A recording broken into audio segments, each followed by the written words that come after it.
The Baltimore Orioles have just 5 series left in the regular season and are 2 games back from the New York Yankees for first in the American League East, which means that it's crunch time.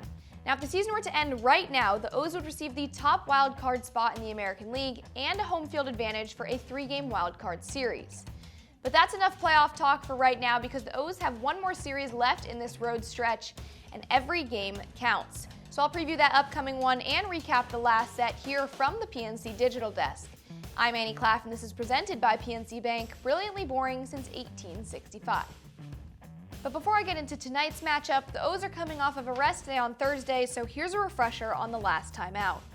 Baltimore fell 5-3 in extra innings to the Red Sox despite an impressive 7-inning start from Dean Kramer and scoring a run in the top of the 10th inning to take the lead 3-2.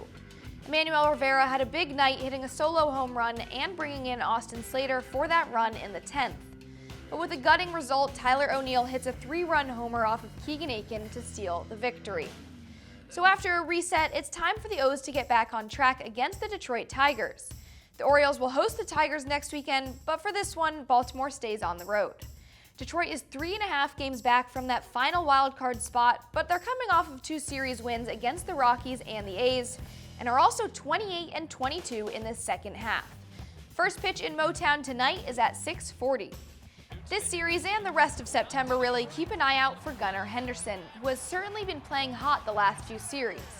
In his last 10 games, the shortstop has a slash line of .366, .438, and .659 with an OPS just over 1,000. He'll be needed to lead this offense in the last series of this road stretch. On the pitching front, Zach Eflin will take the mound again for the O's.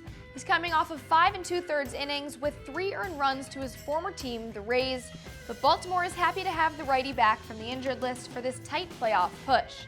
Eflin has a walk rate of just 2.8%, which is in the 99th percentile in MLB. Meanwhile, for the Tigers, it'll be relief pitcher Beau Brieske. That's right, reliever. Brieske started out his 2022 debut season in the starting rotation for the Tigers, but forearm soreness ended his season in mid-July. Last year, he appeared in 15 games with 1 start, and this year in 38 games with 9 starts. None of his starts this year have been longer than 3 innings as the Tigers continue to utilize the bullpen game strategy. That'll wrap things up for this series preview here from the PNC Digital Desk, presented by PNC Bank, brilliantly boring since 1865.